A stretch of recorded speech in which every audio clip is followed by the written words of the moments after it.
What took you so long? The Amount are in trouble. Let's split up.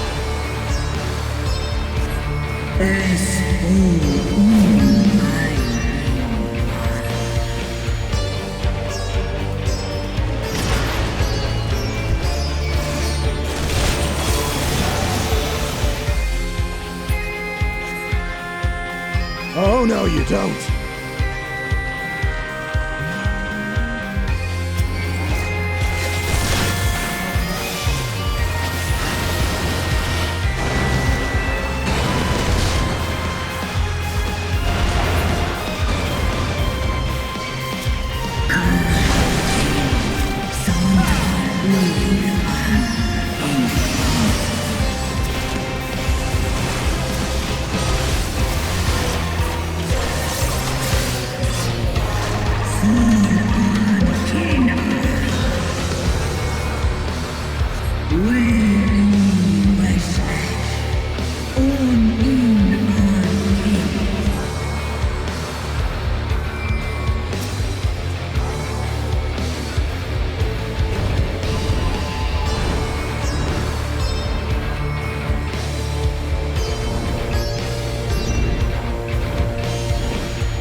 Snodo in Aisto. Antal an in Eist. Antal afa snalask en I ash an dran mira al.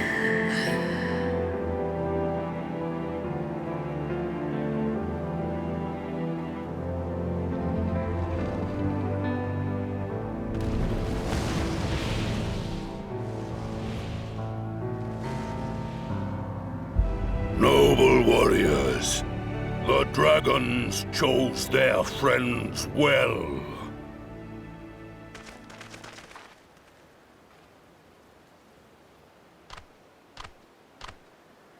Long have our peoples waged war, but no more.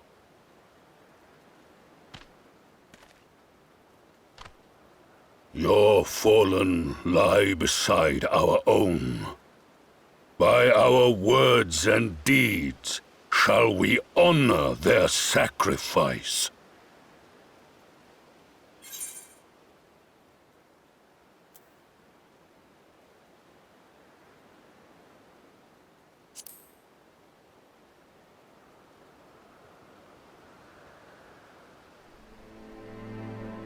The enemy of our enemy is our friend.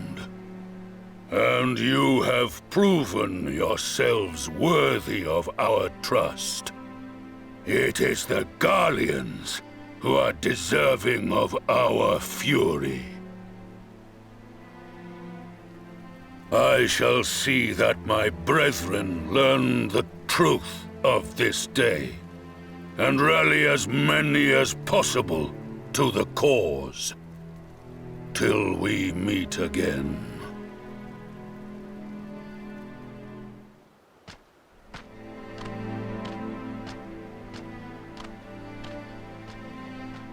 And thus did we make allies of the Amalja.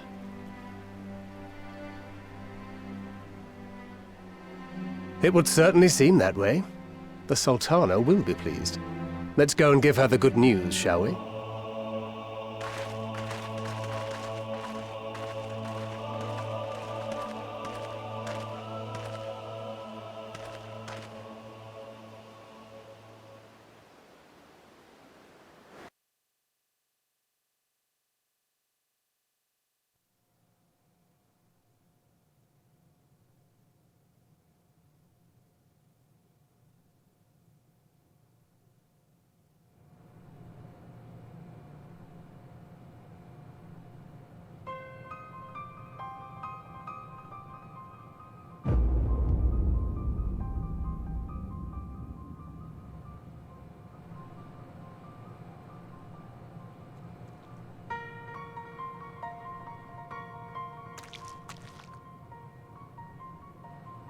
What in Ralga's name happened here? The gods only know. But you can bet these poor sods aren't here by choice. Quickly! We've got to get them free!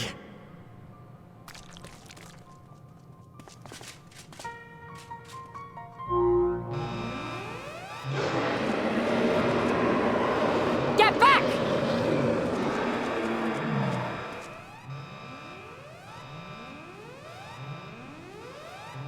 No!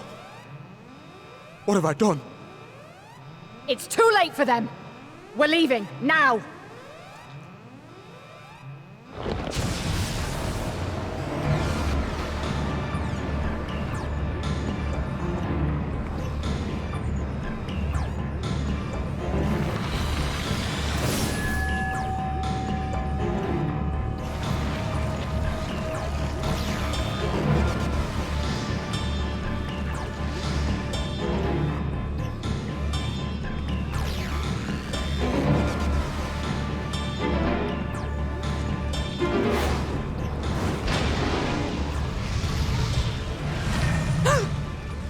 No! No! Don't you dare! We came together and we're leaving together!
Fordola, have you been waiting here all this time?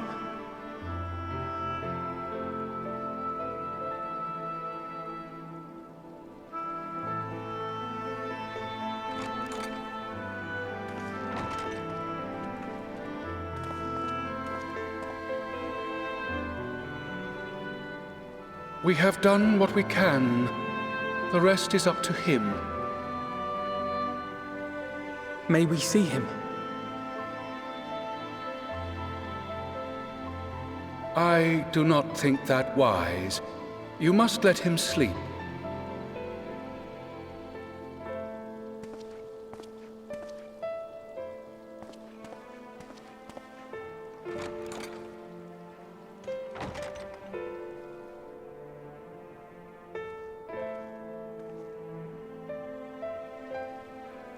Thank you for bringing him back. He owes you his life.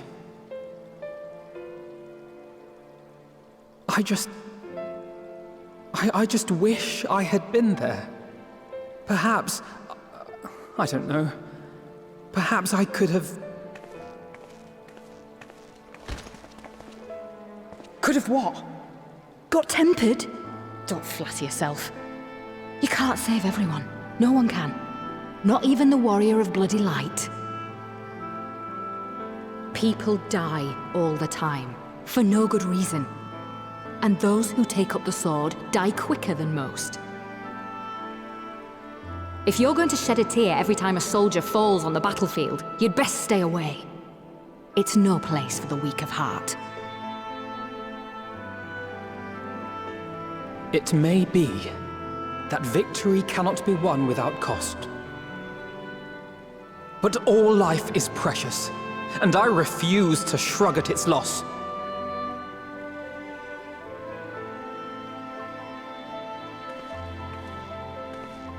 All life is precious!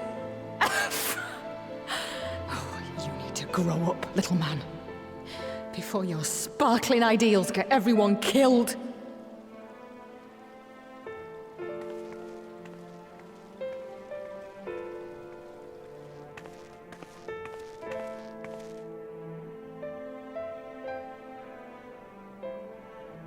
You're right.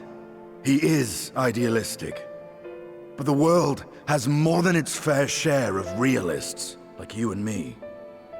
It's people like him who dare to dream that things could be better, and make it happen against all the odds. They are the ones whose names live on forever. The heroes. The battlefield's littered with would-be heroes. At this rate, you lot'll be next. And what'll become of your precious dreams then? They'll be gone. Like dust on the wind.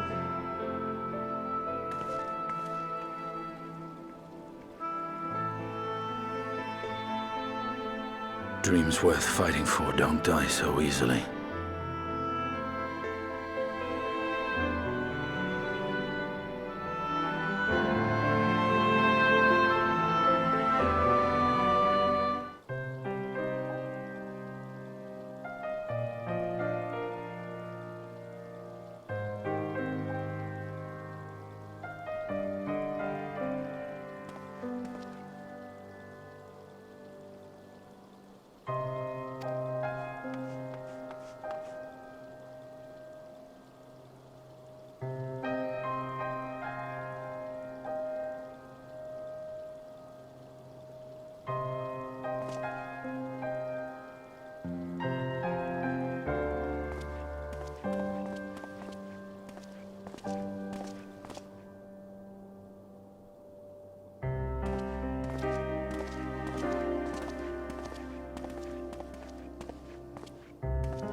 Your Grace, pray forgive us our lateness. Think not of that. I understand a close comrade of yours was wounded in the line of duty. Arenvold. It was at the Alliance's behest that he risked all, and we are grieved to hear of his condition. Rest assured, he will receive the finest care our chirurgeons can provide. On that you have my word. Now, we would share with you the findings of the mission. Pippin, pray relate to our guests the details of Fordola's account.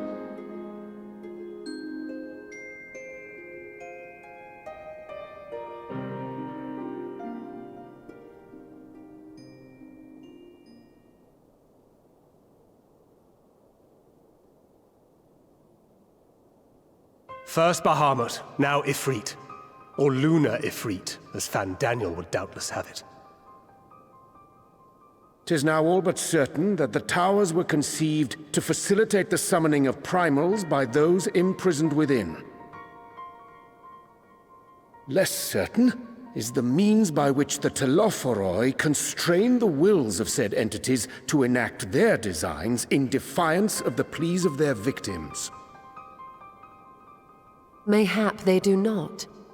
If mere proximity to the towers is enough to make loyal servants of the Empire's mortal enemies, it stands to reason that the same is true for those held captive. They invoke their gods for the good of Garlemald, and in their disturbed state of mind, summon a primal whose form reflects their own alteration. It all begins to make sense.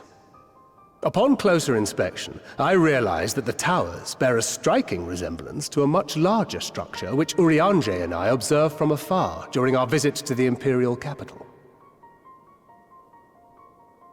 Assuming it too is capable of tempering those in its immediate vicinity, it would go some way to explain the swiftness with which the Telophoroi managed to rally so many Imperials to their cause.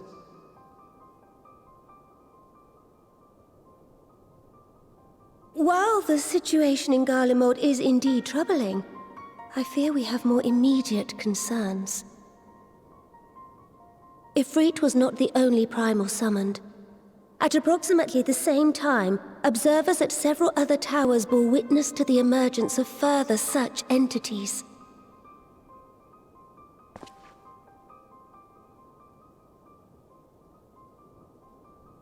For a blessing, none appear to wield aught approaching the destructive power of Bahamut, and the Grand Companies are moving to deal with the threat even as we speak.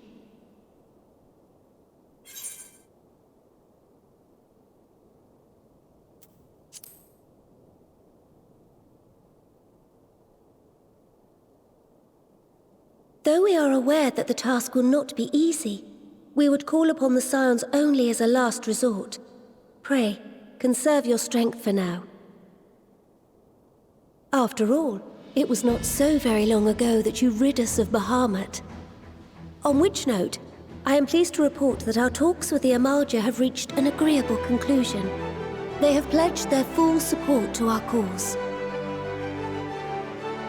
It is our hope that this historic agreement will encourage other tribes to join us at the negotiating table. And I know that I speak for all of the Allied leaders when I say that we will welcome them with open arms at such time as they do. Of course, this was only made possible by the feats of heroism performed at Paglfan. Moreover, we shall not allow the sacrifices of those fallen in battle to have been made in vain. As hope leads to victory, shall victory lead to a new dawn for Eorzea. May these words ever be our guide, Your Grace.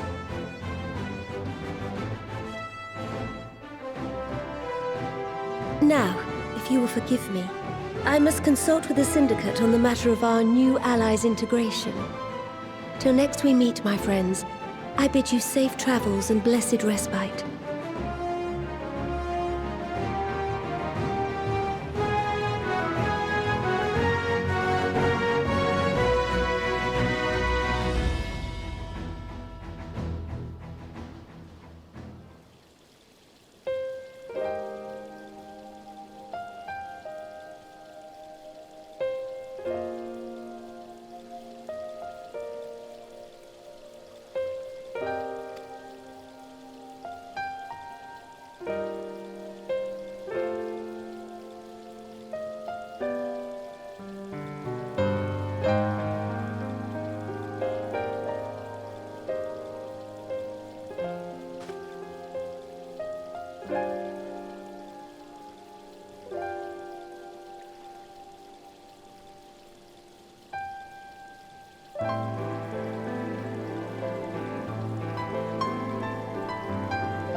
Welcome back. I expect you must all be exhausted. Ere you take your rest, however, I would beg a moment of your time. Thanks to Arenvold's selfless efforts, we may now be confident that we understand the function of the towers. But many questions remain regarding the reason for the summonings, and what lurks behind the looming edifice in Garlemald. Until such questions are answered, we will struggle to devise an effective strategy for thwarting the Telophoroi's stated aim.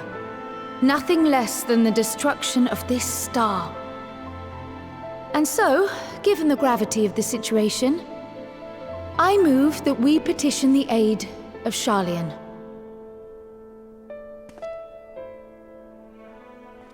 'Tis possible the ancient knowledge preserved within their archives may hide a clue to our enemy's methods.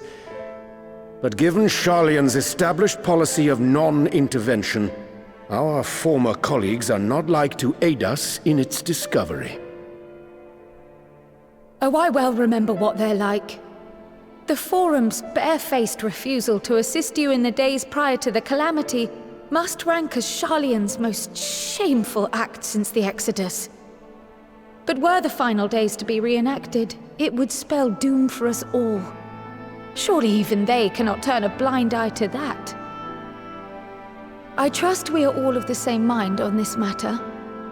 Urgent as it seemed, I took the liberty of petitioning the Alliance for leave to act as Eorzea's emissary, and have since received their blessing.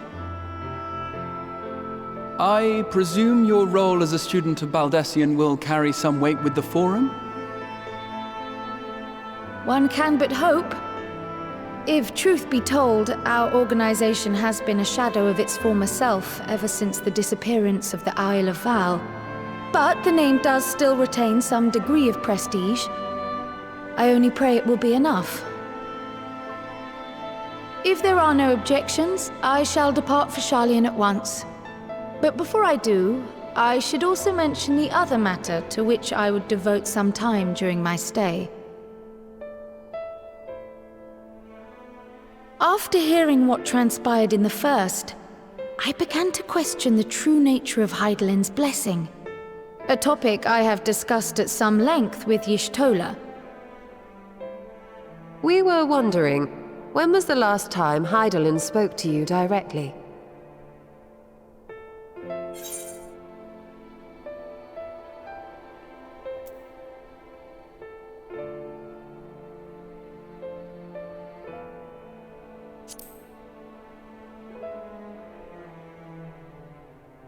When Elidibus sought to make warriors of light. That was the voice which calls constantly to all who might hear it. I spoke of direct communication, when Hydaelyn communed solely with you. A far rarer occurrence. History shows us that Hydaelyn is able to awaken the echo in her chosen, convey her will directly, and grant the blessing of light. To our knowledge, however, she has not sought to intervene in man's affairs for some considerable time. Might not the explanation for that lie with her choice of champion? Mayhap she is content to trust in his judgment. Mayhap she is. But following my initial discussion with Kryl, I made inquiries of my own. And as far as I am able to tell, Hydaelyn has not made her will known to anyone. During my time in the First, the Oracle of Light spoke to me through Reen. But that was not the will of Hydaelyn. It was Minfilia herself. Indeed. And while she and Hydaelyn were inextricably linked, Minfilia yet acted of her own volition. A messenger, yes, but one who spoke with her own voice. I wonder, could Heidelin's silence suggest the presence of some disruptive force, perhaps? Some obstacle to communication? While I share Urianger's high opinion of your conduct, I see no reason why she would deny you her guidance altogether. Then again, who am I to say? The fact is, we simply don't know. But if the explanation is to be found anywhere, I can think of worse places to look than the archives of Scion, and their research on the ethereal sea in particular.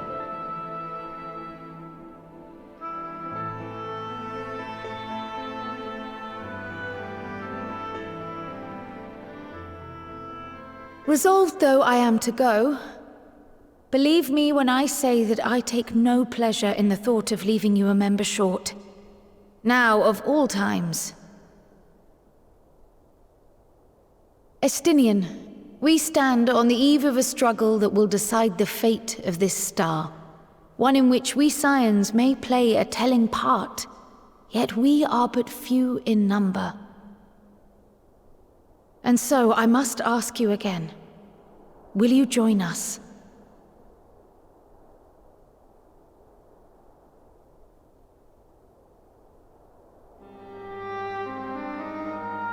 You see the world the way you want it to be.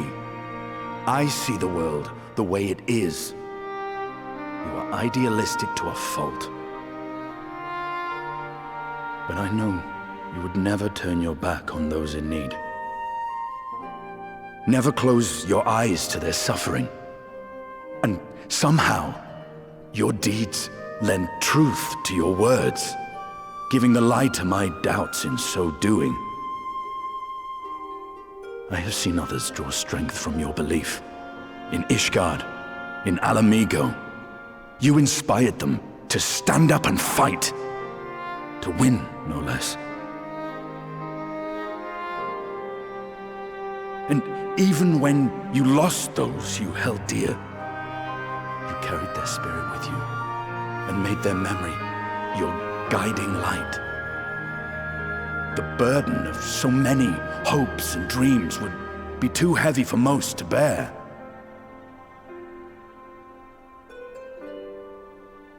But you bear it willingly, as you have shown me. Some dreams are too important to let go. If you have need of my strength, it's yours. After all you've done, how could I refuse?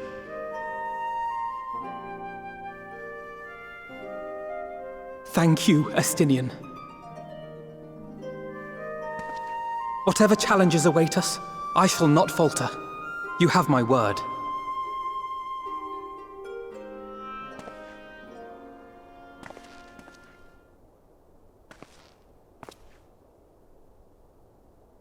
And now, I may bid you farewell. Safe in the knowledge that all is as it should be. In this little corner of the world, at least.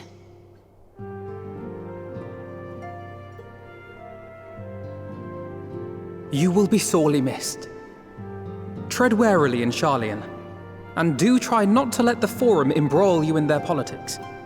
A forlorn hope, I know, given the individuals involved. I shall do my very best. Farewell.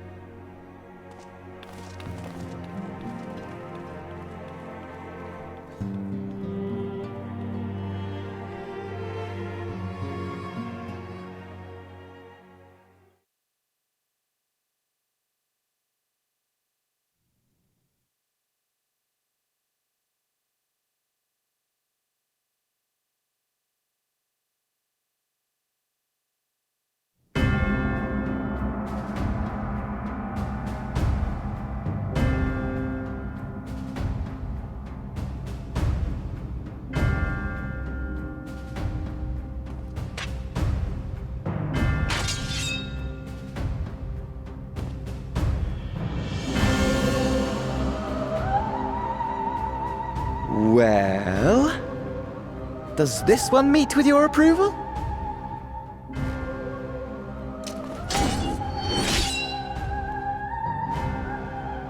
Apparently not. Or... could it be that you're still upset about the dragons? You are unwise to remind me of so costly a failure.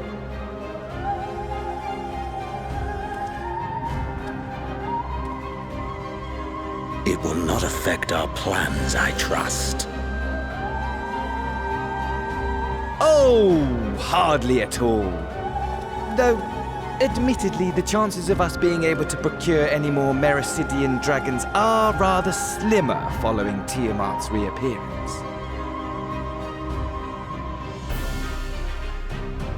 Oh, but the seeds have been sown, my lord! We have only to wait for them to quicken!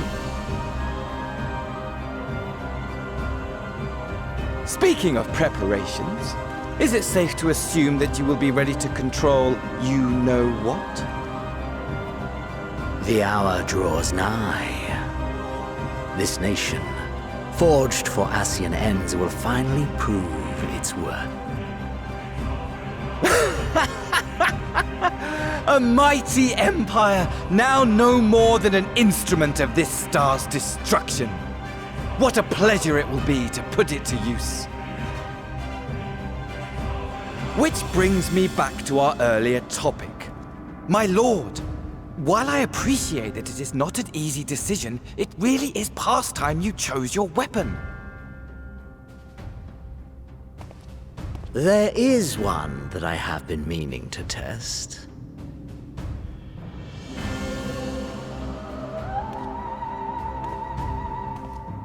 Well, not quite what I was expecting. Though I will say, it does seem rather